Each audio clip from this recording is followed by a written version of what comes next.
மனிதர் உணர்ந்து கொள்ள இது மனித காதல் அல்ல, அதையும் தாண்டி புனிதமானது.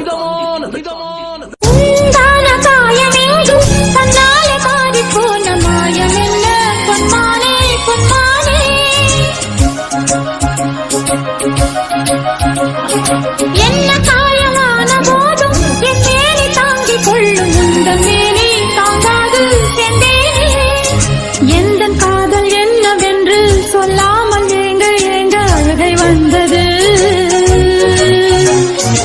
எந்த சோகம் உன்னை தாக்கும் என்றெண்ணும் போது வந்த அழுகை நின்றது. மனிதர் உணர்ந்து கொள்ள இது மனித காதல் அல்ல, அதையும் தாண்டி புனிதமானது. அபிராமியே தாலாட்டும் சாமியே நான் தானே தெரியுமா? சிவகா